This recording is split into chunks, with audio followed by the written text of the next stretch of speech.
Hey everyone, the experience of hospitality transforms the world one tiny little moment at a time. I have spoken with so many frontline hospitality workers and managers and CEOs and owners and on and on. And I have found a common denominator that I actually think is appropriate because Mother's Day is coming up this weekend. And that is that I ask everyone basically the same question. How did you wind up in hospitality? So the common theme, maybe 4 out of 5 or 6 people that I ask this question to always say, it was really just my mom or my grandmother. They were just so loving and hospitable, and our home felt like a place of hospitality.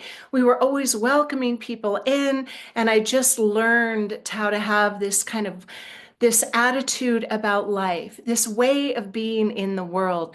So when I had my first job at fill in the blank, the hotel, the restaurant, whatever it might be, it just resonated with me. And then I met blank, and there's always another mentor. It could be a chef or the owner or the manager or someone else who was just naturally going the extra mile, a bartender or a waitress, someone that was just so sparkly and giving and was so inspirational that that kept this person going. But it just always seems to start with, it was my mom. And I've heard this from both men and women alike, and I find it really endearing and charming, and I think it's obviously true.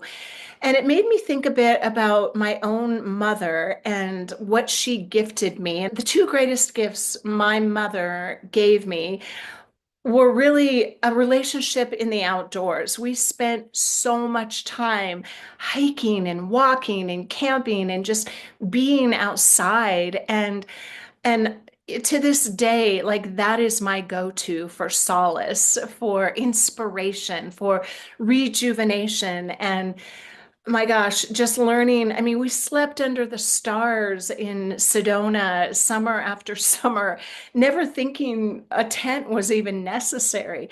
Backpacking, climbing, just on and on throughout my entire life. And secondly, second gift she gave me, which I hope people will receive, was a relationship with books. Actually, not just books, but great literature and poetry.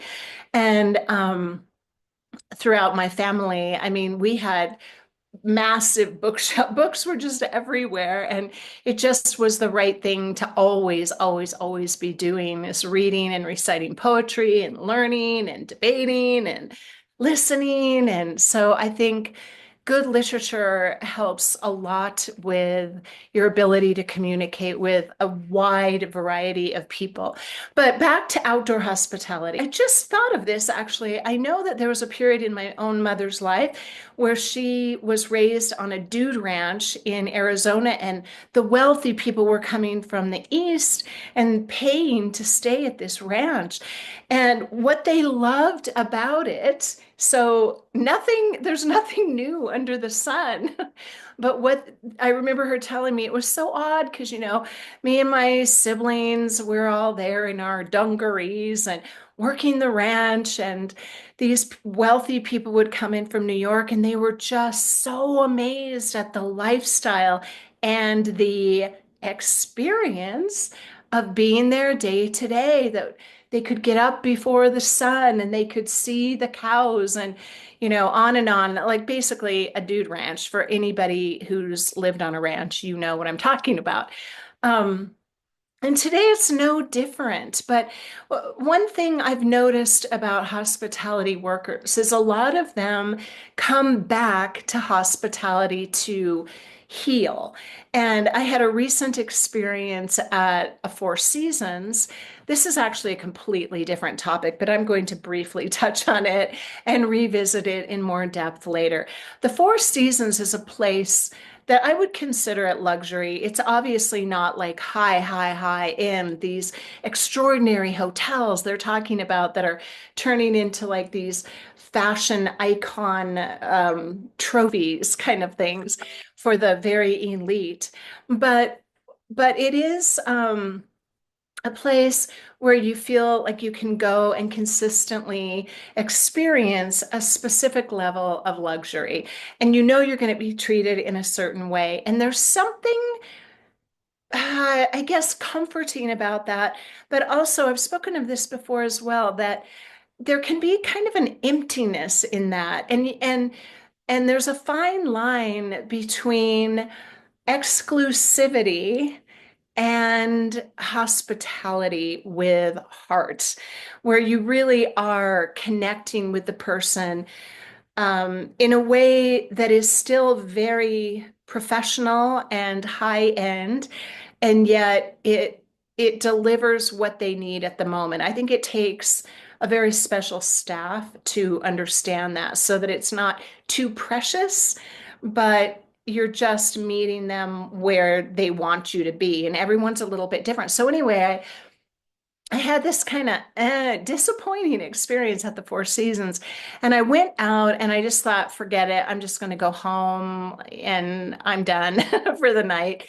And I was approached by the valet with so much energy and enthusiasm that I engaged for a moment in conversation and asked him all the normal questions like, why are you so enthusiastic? Because he approached me and said, not too much going on in there, is there? And I said, no. And he said, well, you should really be out experiencing the nightlife. And let me give you a couple of suggestions. And then he actually shuttled me with the Four Seasons shuttle to another location, which turned out to be extraordinary.